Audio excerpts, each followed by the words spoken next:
Does Worlds of Legend, Son of the Empire belong in the CRPG pantheon, or is it that eccentric cousin who turns up at genre reunions wearing a silk changshan and juggling shuriken nobody ordered? Rhetorical question, self-answer. Yes, on both counts.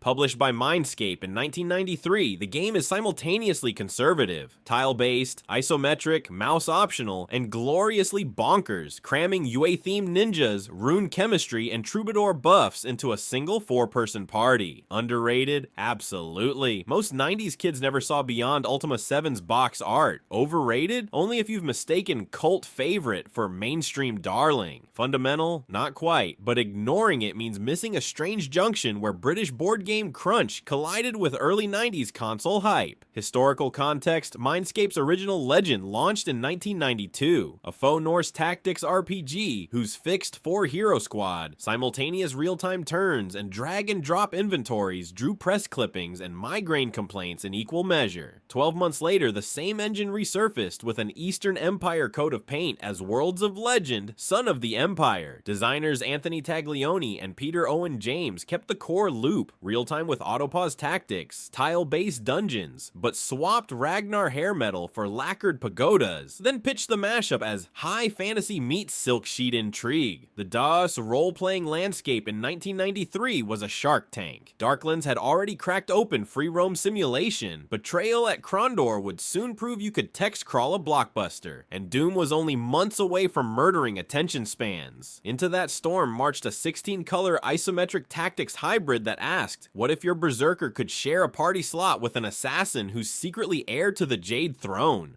My own introduction happened in a strip mall software, etc.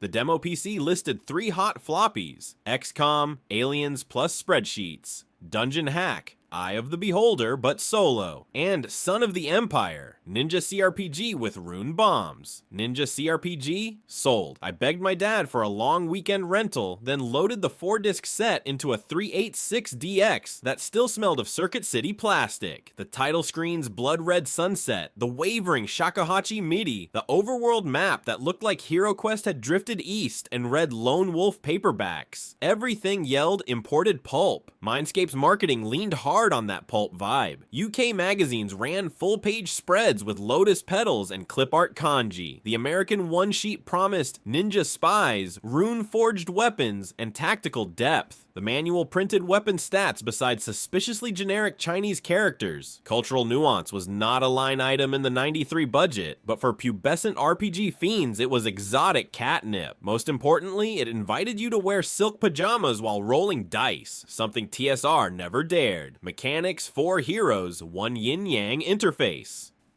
Like its predecessor, Sun locks you into a fixed quartet: Berserker, axe-swinging tank, Runemaster, wizard artisan supreme, Assassin, stealthy glass cannon, and Troubadour, support buffer with an ego the size of a gong. Their tiny portraits line the left edge of the screen, each doubling as a drag-and-drop backpack. The right 2/3 is a 45-degree isometric playspace that scrolls tile by tile, pushing the VGA card to show stone floors, tatami mats, or bamboo bridges. Here's the twist that still confuses first-timers. Combat is continuous real-time that auto-pauses whenever you issue an order. Every click costs a slice of a hidden timing clock. Q4 actions, unpause, and your heroes, enemies, and environmental hazards execute simultaneously. It's the opposite of XCOM's discrete time units, or later Infinity Engine circles. You commit to your assassin's backstab and pray it triggers before the Oni Berserker's glaive cracks your Troubadour's loot. The result is a seesaw of tension and second guessing, like playing chess where every piece moves on the same beat of a conga drum.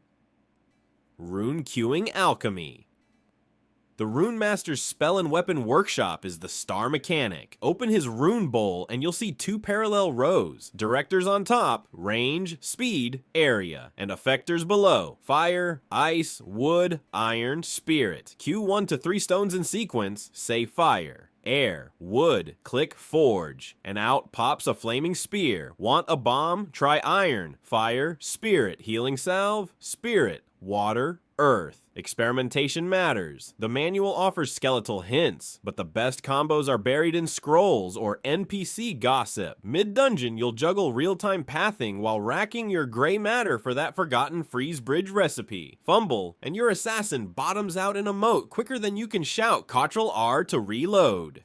Class curiosities. Berserker. Moves like a wheelbarrow full of anvils, but hits so hard walls dent. Runemaster. Squishy body. Brain the size of a portable library. Assassin. Outruns most projectiles, but 2 sword swipes from a palace guard will fold her. Troubadour. Essentially a Renaissance roadie. His ballads drop a +1 action clock buff for 2 turns. 1 jingle is worthless. 3 stack into a caffeine rush that turns your Berserker into a pogo stick of death. Mini rant interlude. Why do designers keep giving loot players half-naked armor ratings? The Troubadour starts in linen pajamas, yet is expected to stand toe-to-toe with demon-riding war tigers. I'm convinced the armor class disparity exists solely to fuel late-night party wipes and subsequent controller hurling. True musical chairs. Signature set piece, the Bamboo Bridge Panic. 1 mid-game dungeon funnels you onto a moonlit bamboo bridge guarded by Imperial archers. The river current below is fast enough to drown a sprite in 3 real-time seconds. The puzzle, your Runemaster must cue water to air to spirit to freeze stepping stones while arrows arc toward your static formation. Miss the timing and sploosh, assassin love letter to the bottom of the river. I lost 2 keyboards in '94 to that scene. Today it's my litmus test for new mechanical keyboards. If the keycaps survive the bridge, they're certified gamer grade. Overworld shenanigans and random armies. Outside scripted dungeons, the game pulls back to a parchment map dotted with walled cities and roaming enemy stacks.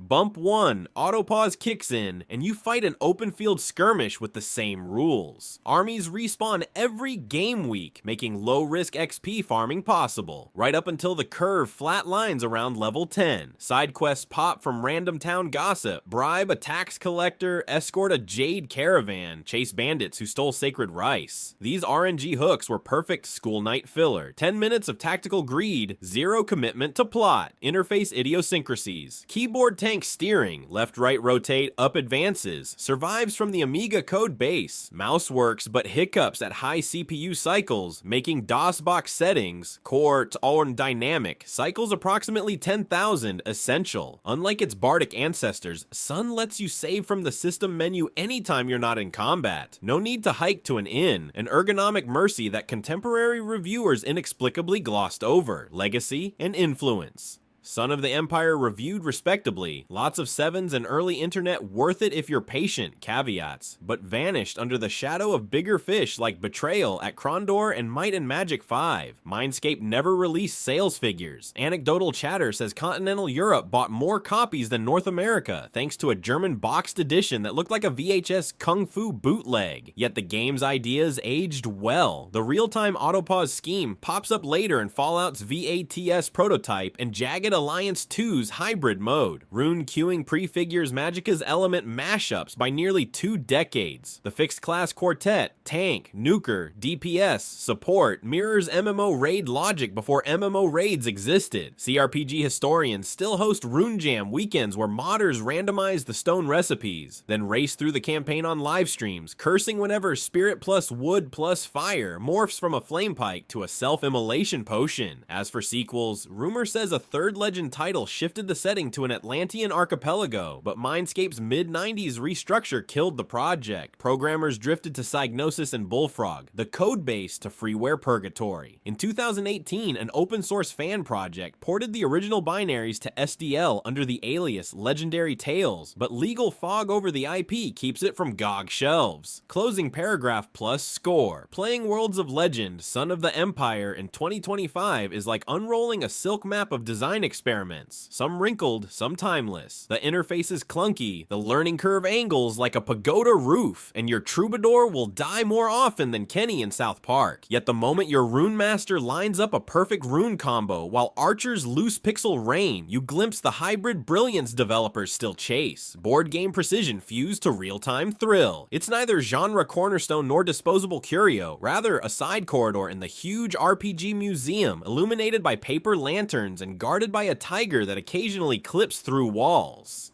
Final score, 7.9 out of 10.0. Not quite Emperor, definitely heir apparent in the pantheon of weird, lovable 90s tactics RPGs. Will I queue another Berserker Runemaster duo this weekend? Rhetorical question. Self-answer, yes, once I finish rebinding Tank Steer keys.